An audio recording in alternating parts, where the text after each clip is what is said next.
The Past Reunion 2024 in Resort Coin Hive Part 3.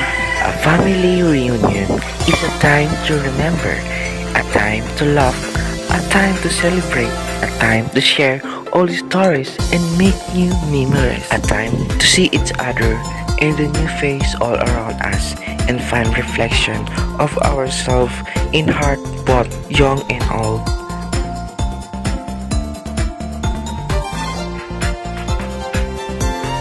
Alas 5 na nga ito ng hapon kaya konti na lang natitirang tao dahil mamayang alas 6 hanggang bukas kami lang ang tao dito sa resorts dahil naakila namin ito ng solo. Tatlo nga ang klase ng swimming pool dito, may 1 feet, 2 feet, 3 feet hanggang 6.5 feet.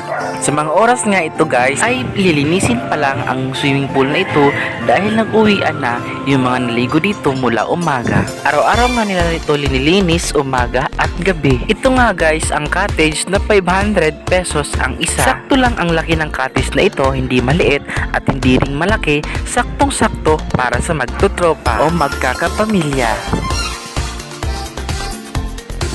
Importante ang magagara dahil sa pamilya tayo'y tinatanggap at minamahal kahit na may mga pagkukulang tayo. Ang pamilya ay parang bituin sa langit, kahit saan ka man magpunta, sila'y lagi mong kasama. A reunion is coming together that strengthens the bond of family and remind us of the gift of belonging. A chance to share our story, a reason to celebrate our past, a time to welcome our future as a family. In family, we have faith, believe in grace, trust in God, expect miracles, give thanks, pray always, love one together. Siya guys, si Nicole Luna, anak siya ng kuya ko.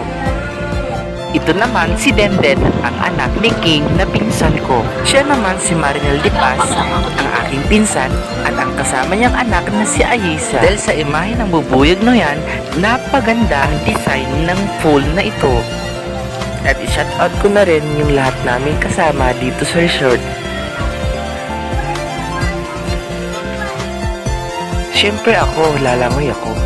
Nasaksihan namin kung gaano kaganda at nakaka-relax ang resort na ito. Talaga namang kahit sino ay hindi mararamdaman ng init dahil sa panahon ng summer kapag dito kayo pumunta sa paliguan tulad ng Twin Hive Resort dito sa Lipa, Batangas. Sa mga oras na ito guys ay kailangan namin lumisan dito sa swimming pool dahil kailangan linisin ulit ito at para matanggal yung mga naiwang dumi noong mga unang naligo. Medyo madilim na nga guys nang matapos linisan ito at kami bumalik at naligo na. Maya-maya nga guys kapag talagang madilim na, bubuksan na ang pailaw dito at sabay-sabay natin masasaksihan ang ganda ng resort na ito kapag gabi.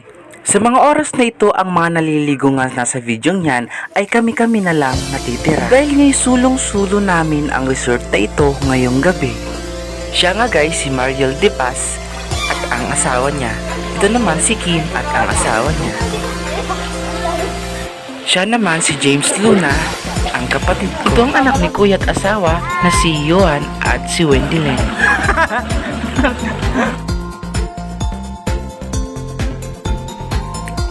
Handa na ba kayo guys na makita kung gaano kaganda ang pool kapag gabi? Pag dinuksan na ang mga ilaw na ito, sa wakas at nabuksan na rin. Para sa akin guys, hindi naman importante kung gaano kaganda at kamahal ang resort para magdiwang ang reunion. Okay na sa akin yung masasaya na magkakasama. Ay, may tunog! Sa sobrang itim ko, di ako makita sa kanila. Sakot na tayo. Parang nga ako ano, okay. Parang kayo sabi ko eh. Kayo naligo. Pero nasa unahan naman. Ano yung ulo eh? Mabilis lang.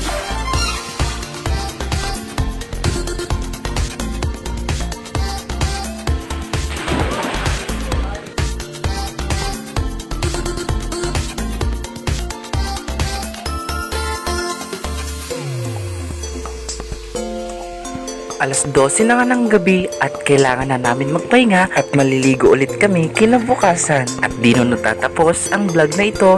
Good night everyone!